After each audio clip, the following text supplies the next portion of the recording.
Muy buenas noches. Como pueden apreciar en el título de esta grabación, es básicamente la presentación de una idea, de una teoría que, bueno, ha surgido en mí como respuesta a un interrogante, eh, como una respuesta natural, diría yo, que a un problema que les voy presentando a lo largo de esta grabación y que termina con una pregunta donde ustedes se van a fijar que, bueno, yo creo que la respuesta va a conducir al mismo lugar que me ha llevado a mí, a esta teoría.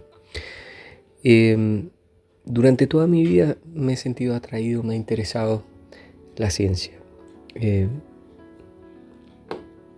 He seguido de cerca los últimos avances, me interesa mucho la experiencia humana con el conocimiento, muchísimo, me fascina.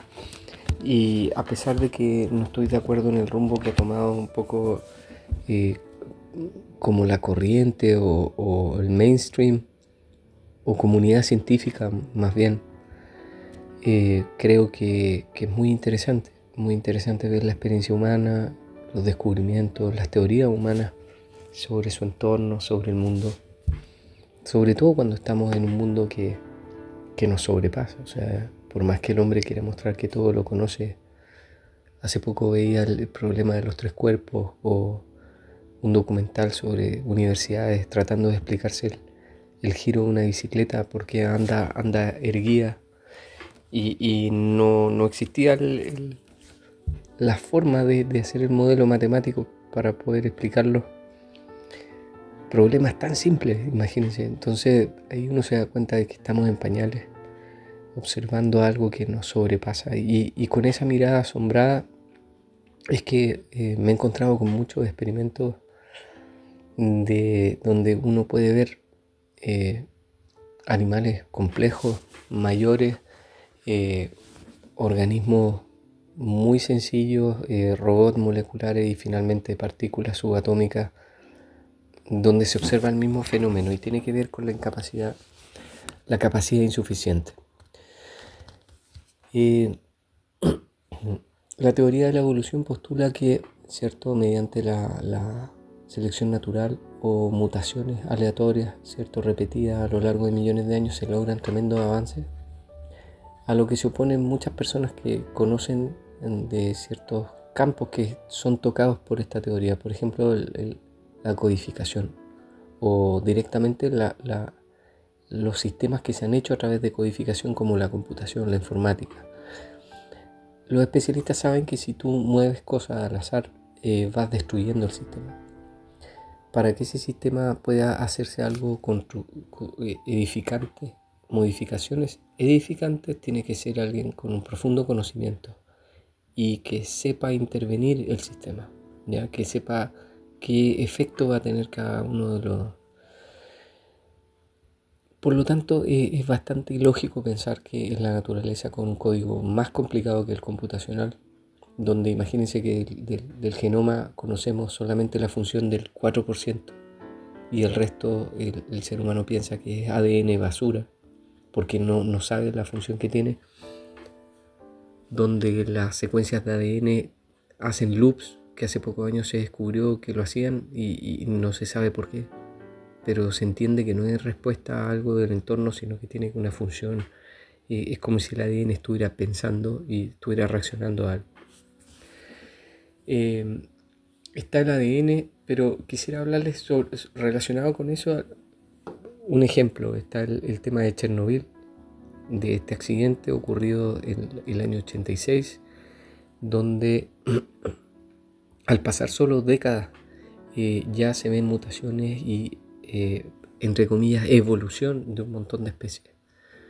Ya lo raro es que no hay una especie que haya desaparecido con tumores y otra que encontró la solución al azar. Esta mutación virtuosa sobrevivió, sino que se observa en distintas especies, por así decirlo, como al mismo tiempo, como que se cree que habría un gen que se activa para la radiación, pero eso es poco económico, porque no le conviene a un organismo guardar información para algo que no sucede, porque la naturaleza no es algo general la exposición a ese tipo de radiación. Entonces es ilógico pensar que un organismo va a andar millones de años acarreando información para sobrevivir a un holocausto nuclear, siendo que no es algo común a la vida en general. Pero bueno, esa es la teoría que llevan más adelante y que a mí me parece completamente alejada de lo más sobrio y como resulta ser generalmente la explicación de la vida. Estos animales han desarrollado distintos mecanismos para resistir o para desarrollar cáncer o para resistir directamente a la radiación. Moléculas específicas, altamente efectivas, que son tan efectivas que incluso la NASA, cuando se descubrió esto en unos hongos en Chernobyl, porque se ha descubierto en hongos, en lobos, en pájaros, o sea, en animales superiores y menores, y estos hongos la NASA barajó incluso ponerlos en el fuselaje alrededor de sus naves para protegerlos de la radiación cósmica o de radiaciones espaciales. Imagínense, o sea, la NASA usando la técnica de un cavernícola, que es ponerse la piel de un animal, tomar algo del animal para la ventaja, que a todo esto, hasta el día de hoy, las pieles de animales son lo mejor que hay para abrigarse y no los podemos igualar. Lo mismo está pasando en este caso, o sea, la NASA queriendo vestir casi de una piel de animal, en el fondo con un cultivo o con los hongos mismos, no se ha definido, pero tomar estos hongos para protegerse de la radiación se supone que es una ventaja al azar, y también logran ventajas los pájaros y los lobos. Es muy extraño eso, que todos los animales al mismo tiempo están llevando ventaja, teniendo sistemas tan complejos y tan diferenciados. Ahí ya hay una pregunta flotando. ¿Qué crees tú? ¿Tú crees que se puede desarrollar eso de esa manera? No están los especímenes, no está la cantidad para hacer selección natural en pocas décadas con la evolución. Y tú sabes que, para ser honestos, los evolucionistas siempre hablaron de millones y millones de años de mutaciones al azar, y ahora misteriosamente ya cambian rápidamente el modelo porque se dan cuenta que aquí no se sustenta, y sin vergüenza ahora aparecen con que hay evolución rápida. No, señor, lo que estamos viendo aquí es un cambio de paradigma. Se está demostrando que el modelo que estaban postulando no es el modelo que mueve las modificaciones de los seres vivos. Yo recuerdo la palabra, y la palabra dice de Jesús que miremos a los pájaros y a las flores, ¿verdad? Que no trabajan, ni hilan, ni se esfuerzan, ni guardan en graneros, y Dios les da lo que necesitan. Cuanto más a ustedes, hombres de poca fe, ¿verdad? ¿Por qué? Porque los hombres llevan la semejanza de Dios. Imagínense qué es la oferta que estamos recibiendo. Pero no solo esto se queda en hongos, que ya sería como lo menor del ejemplo de Chernobyl. Hay ejemplos de capacidad insuficiente. ¿Por qué digo capacidad insuficiente? Porque en este caso no está el tiempo, los millones de años, ni la selección natural, no está el número de especímenes para lograr una evolución que no solo se ha visto en Chernobyl, también en islas del Pacífico Sur. Hay lugares donde se ha visto lagartijas modificar sus formas de una década a otra.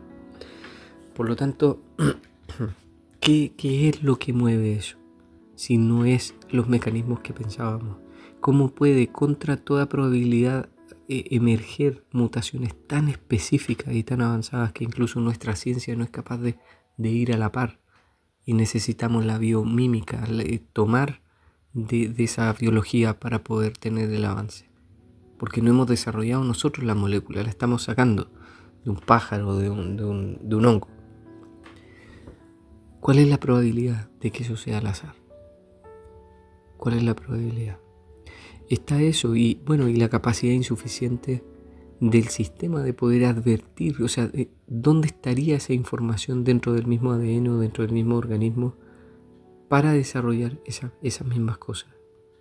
O sea, ¿dónde está eso que permite que un animal tome una ventaja contra una adversidad de su entorno de forma tan rápida y de forma específicamente conveniente, o sea, al hueso del problema.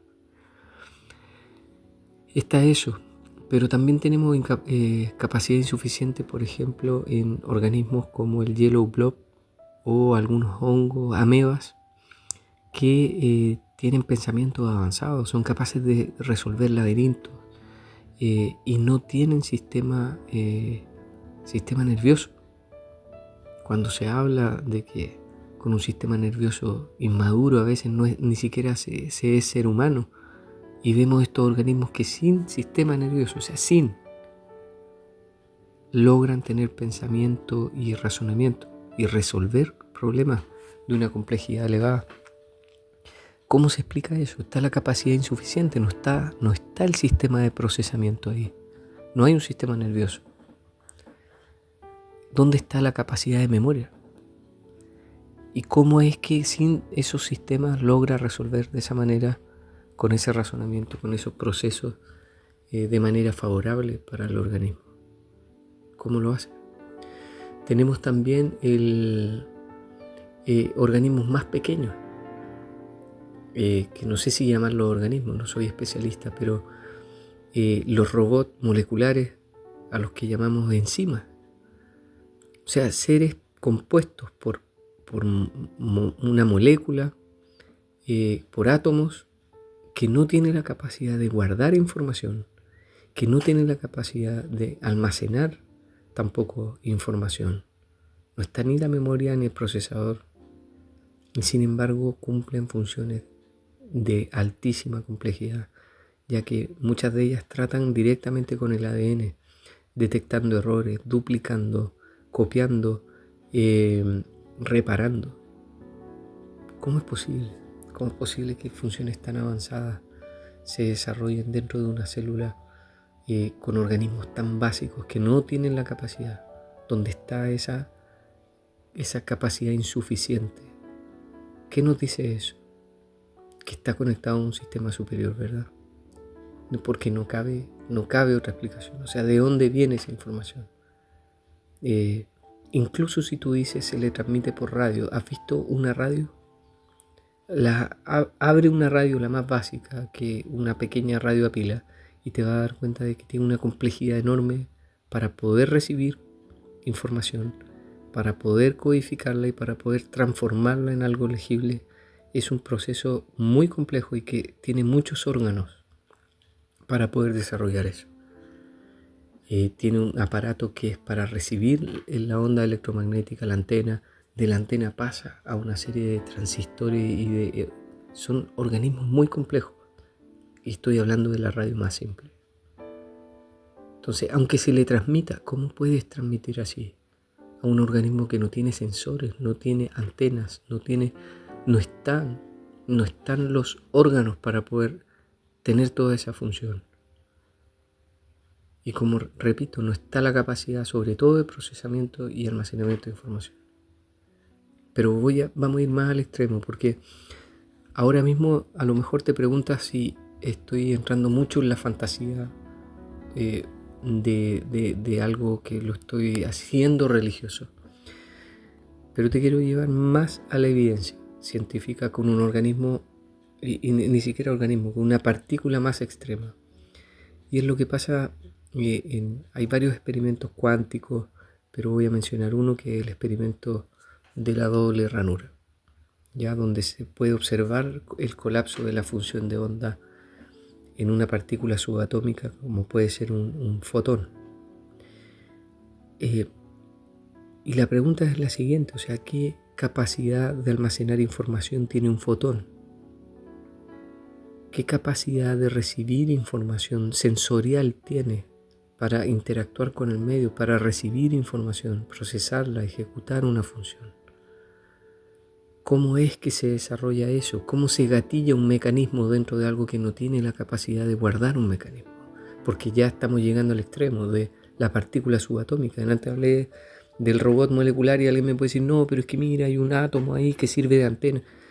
Por último, ya pueden inventar algo, una fantasía ahí de que algún organismo puede haber en una molécula, por más simple que sea. Pero en una partícula subatómica, ¿dónde están todos esos componentes? ¿Dónde podrían estar?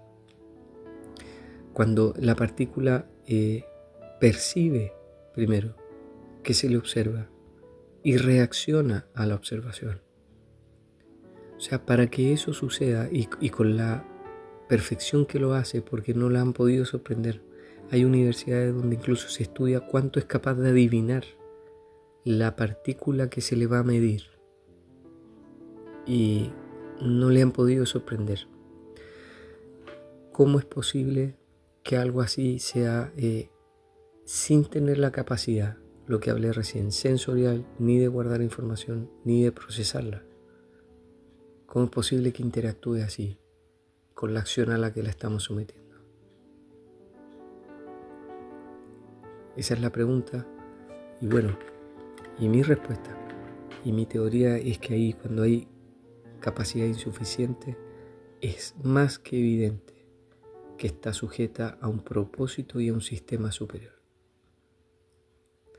A un sistema superior que escapa de nuestra comprensión, pero que por lo que vemos en cada uno de los ejemplos lleva a un propósito y que en los seres vivos sobre todo se observa que lleva la bendición en ese propósito. Que ese animal, ese ser, viva lo mejor posible, mejorar su condición y que se adapte al entorno en el cual vive y pueda tener una vida más plena y feliz. Con esto los dejo. Espero que pueda llevar a una reflexión hermosa, edificante y sobre todo para la gloria de Dios. Les deseo muchas bendiciones y espero que nos encontremos en una